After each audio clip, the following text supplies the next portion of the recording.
Hi, y'all. Welcome back to part three of the story that started the global movement, which is Surviving Universal UK. If you missed the two other episodes, do press pause, go and have a watch, subscribe, and come right back because we're going to get into part three now. So now I was Assistant Rachel or Miss Rachel, and I had to wear this uniform that looked like an air stewardess uniform. I had to not only attend all of the services previously, but I now had to basically serve in those services. And when you're an assistant, it basically just means that you have to just stand up looking rather authoritarian. During services, you have to wear your uniform, you hold the offering bag. It was just so, looking back, it was so creepy. It was so creepy. We would literally, it would be like a race to go and grab the offering bag to see who can hold it and who can look the most godly, because you'd have to hold it and literally be like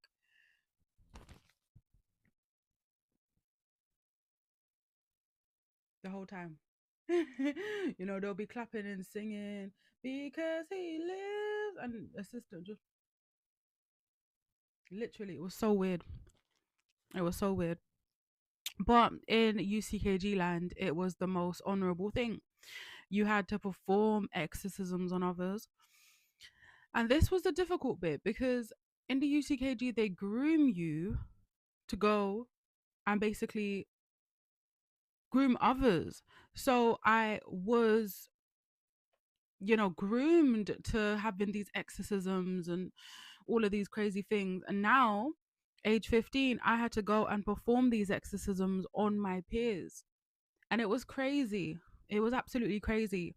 Now, I'm going to share a detail that I haven't shared anywhere else. Recently, I was talking to an academic because I often get academic requests from people who are doing psychology and things like that. And they're very interested in cults and coercive control and spiritual abuse. So I get a lot of requests. And recently, I was interviewed by an academic.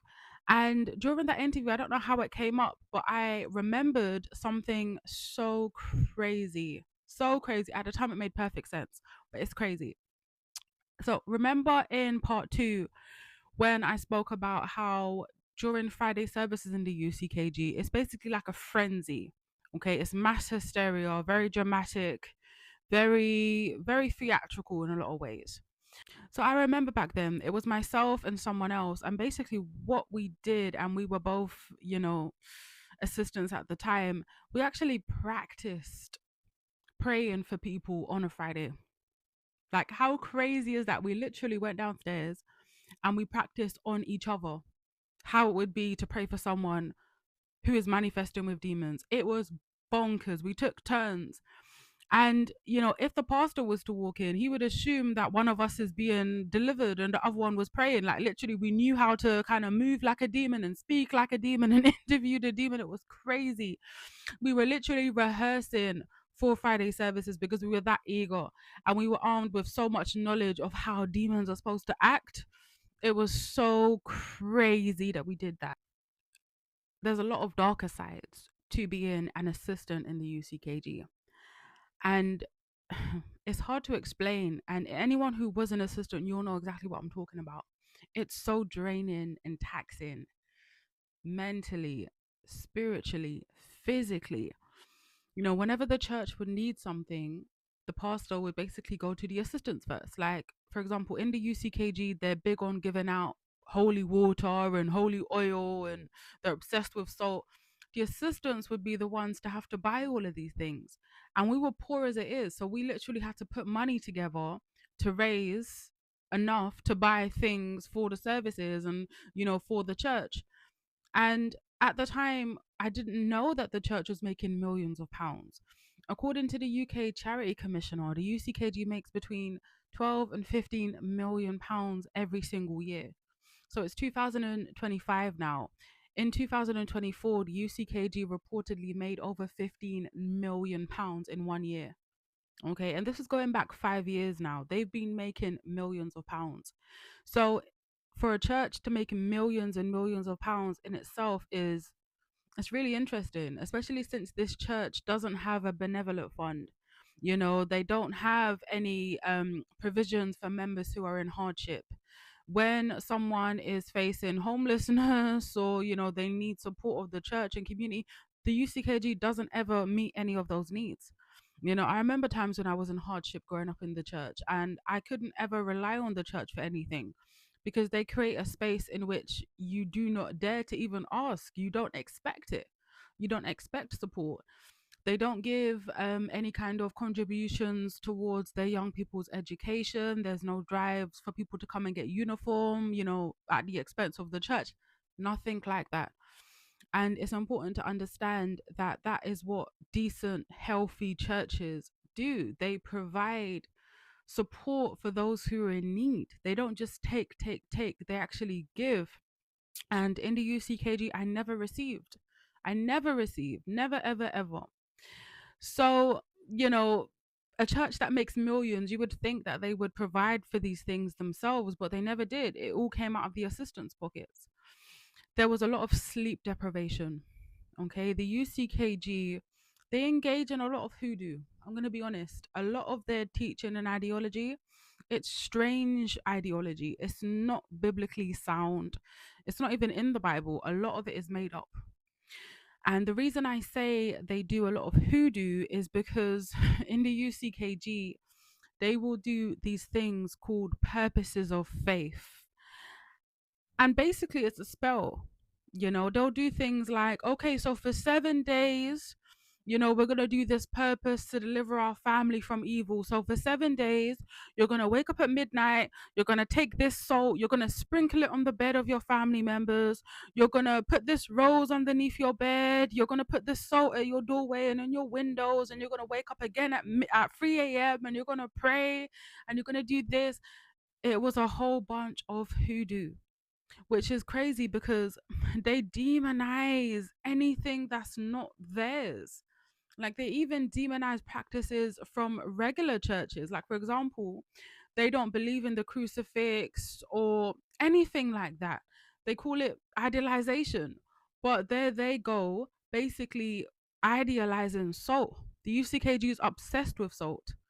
You know, these are traditional African practices that they take, remix, and then sell back to us only to demonize traditional African spirituality. It's crazy. I mean, they used to give us incense, rocks, incense. They gave roses and they still give roses. They would make us bring in an item of clothing from our family who don't attend. They would give us salt to cook with. They'll tell us to bring in bread. There was just so many random things that are just not biblically sound, and it's spells, it's noise. It's not rooted in Christianity. It has nothing to do with God or souls. It's just to keep people so busy that they don't have time to stop and think, am I being brainwashed here? Am I being controlled? Is this even in the Bible? There's no time for that. Now, the sleep deprivation was a big deal because in the UCKG, as part of their kind of hoodoo practices, you would have to wake up at certain times to pray, or sometimes you wouldn't sleep at all. You'll do mini night vigils. Now, remember, I was 15 years old when I became an assistant, so I was literally getting ready to do my GCSEs. I should not have been sleep deprived by my church, which is a registered charity. I don't recall any instances of them, you know, telling me to go home and study, asking me how I'm doing, setting up revision groups. There was nothing like that. You know, they didn't care. And so I didn't care. So I would literally be doing these purposes, as they say, waking up at 12, waking up at 3, waking up at 6. And, you know, with a really dysfunctional sleep pattern, your thinking becomes altered. Your critical thinking starts to become skewed. And they know that. We were so tired sometimes, so tired, because, you know, from part two, my weekends were full as it is, but there was no regular sleep, you know, and on top of it, we weren't eating right. Because when we were in the church all weekend long, the church would never provide any substance to the young people who's been there literally from morning until night. They would never think, do you know what, as a church, we have a responsibility to our young people that's doing so much for us. We're going to make sure that they at least get, some meals whilst they're here. Nope. Never, never. In my 7 years in the UCKG, I never had a meal on the church. Anytime there was an opportunity to sit down and eat together, it would be that we ourselves, the assistants or the youths, would have to either bring in food from our house and literally raid our parents' cupboards, or we had to put our little money together. And I remember when I became an assistant on Sundays after the service, what we would do in Croydon is we would literally put money together, like £3 here, £4 there. Some of us didn't even have money to contribute, period. And we had to basically put money together to buy KFC to eat that Sunday. And that would be it for a lot of us. Like, that would be it. That would be the only meal we had all day, because we were expected to be in the church from 7:30, which is their morning service on a Sunday. We had to assist in the main service at 10. Then we had to stick around and get ready for the youth group. Youth group at 1, and then there's a service at 4, and then we would have to clean and organize, and then leave around maybe 9. So there was no time to rest. There was no real substance. Everything was just disrupted at that point. But if you was to ask me again, I would not have ever said that there was anything wrong, because they made it so normal. You weren't allowed to question anything. You weren't allowed to have doubts. They would say things like, if you have bad eyes against the man or woman of God, you're not well in the faith. So this made you second guess your own kind of thinking. You weren't allowed to question things. We are curious as human beings for our own safety. There's a reason we have instincts. But in the UCKG, they disabled your critical thinking. You weren't able to think for yourself. You weren't able to question why things were happening. Like, for example, when I was 15, I was an assistant walking around, red lipstick, heels. I was a child. There was no safeguarding there. There was no safeguarding. There was nothing. We had to do this DBS check when I got older. But looking back, even when I was 15 and I became an assistant, there was no DBS check, because how could you do a DBS check on a child? I was literally a child. There was no safeguarding. I had to sit down and do one-to-ones with like married people sometimes. I remember one time, I must have been around 16, where this really weird member who must have been in his like mid to late 30s. And remember, I was 16. He developed an infatuation with me. He wanted me to, he came off the services and said, oh, I'm going through this. Can you please pray for me, assistant? It was just so weird looking back and so cringe, because as an assistant, I couldn't turn him away because I was seen as a woman of God, you know? And it was just so creepy. After service, sometimes he would follow me down the road, and it was just so cringe. And it's like, they really put me in harm's way and they didn't think twice. As I said, I was in West Croydon. West Croydon sometimes, especially at night, it's not the safest place for kids to be wandering around. But I remember at nighttime, any time of the day really, but including nighttime, we had to go and evangelize. And that basically means, when we had to go out and speak to strangers and give them leaflets and tell them to come to this life-changing event that we're going to have. I mean, the UCKG always has some kind of life transformation event. They always have and always will do, because that's their gimmick. That's their kind of like fish hook to try and hook people in. So we had to go on the street and speak to perfect strangers, as children, to beg them to come to these events. And it was just so dangerous. But again, they weren't looking out for our safety. They really weren't. And it's just so selfish. So as an assistant now, getting older, because I rised up the ranks fairly fast, by the time I was 19, I was basically married in the UCKG. And that's where that was the beginning of the end for me, because the UCKG is big on marriage. Okay. they have a lot of these testimonies which are really not testimonies, because oftentimes there's people saying, yeah, before I came to the church, I was addicted to drugs. I used to abuse women. I used to sleep around, but then I came to the church and, I gave my life to God, and then I found my wife, and now we're married, and now we're both in the church. That's literally how UCKG testimonies go. So it's not even a thing where they inspire lots of like love and just, commitment and none of that. It's always like convenience. It's convenient to get married so that you don't fall into sin, kind of thing. And they're big on young people getting married because they feel like it makes them look good. It's like a prop, like, oh, you see another young couple married in the church. But that's destroying lives, because I had nothing in common with my ex-husband. The only thing we did have in common actually is that we attended the church, and that is not a good enough reason to get married. It's just simply not. So at that point, I was only in the church for like the whole of my formative years. I didn't know anything but the church. It was very lonely. It was very lonely, especially times where I was made to feel like I'm not good enough. So there was this thing in the UCKG called Godlywood. And it was an idea by the bishop of the UCKG, Edia Macedo's daughter. And she had this idea of creating a sorority within the church. And not every woman can get in. You had to go through various challenges and pay a certain amount of money and basically jump through numerous hoops in order to become a member. And I remember doing that twice and they never let me in.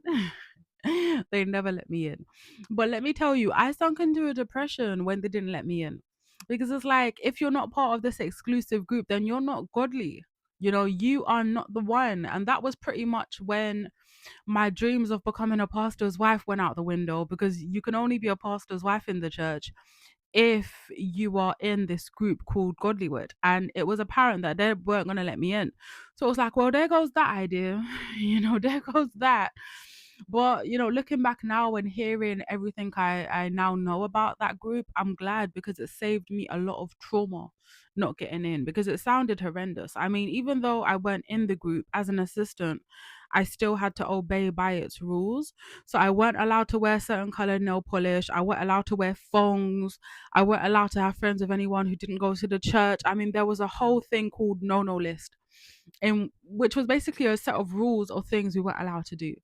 I still had to do that. So it's like, man, my church was controlling my underwear, you know, and just the day to day things, we weren't allowed to listen to worldly music. And when I say worldly music, I don't even just mean like explicit content. You weren't even allowed to listen to some gospel songs if it wasn't approved by the church. It was crazy. It was so crazy. It was so crazy. Like literally. And as I was growing up, it's like I wanted to listen to certain songs. I remember one time a Beyonce song came out and it was in my head. It was in my head. It was in my head. And I was like, this song is sick. But then it's like you feel so guilty. You feel like it's illegal to like a song. You feel like it's completely illegal. But I liked some of those songs, but I couldn't tell any of my friends that, because then I'll get reported. And that's the other thing. Even though you have friends within the group, you don't really have friends, because you have to snitch on each other. Like if I was dealing with a friend who, like, I don't know, was listening to worldly music or expressed a doubt about the church, I was expected to basically turn her in and report her. So even though you have friends, you really don't have friends. And at the same time, if your friend was to leave the church, you had to unfollow them on Facebook, unfriend them. Even back then, you had to cut them off overnight. Like, absolutely not. They are, you have to cut off contact. And back then, the whole rationale was that they would contaminate your faith. They will say bad things about the church. They'll say, but looking back now, the reason why they don't want you talking to people who left is so clear. Because if you speak to people who had the audacity and the bravery to leave, they might tell you why they left. They might tell you that they left because they was being abused by the pastor. or they left because they were literally facing anxiety and depression, and they were like just burdened by all of the work within the church, and they just wanted rest. They don't want you to tell you them things. So it's easier to say, don't talk to them anymore. They left, they went back to the world, they're of the devil now, to scare you from talking to them. Because how does that person become demon possessed and worldly overnight? You know, you could be a hardcore UCKG member, you could be an assistant, you can even be a pastor. But if you decide to leave the church overnight, you become some kind of monster in UCKG's twisted ideology. And that's pretty much how cults work. So, you know, age 19, I got married. And that was when the cracks really started to appear for the first time.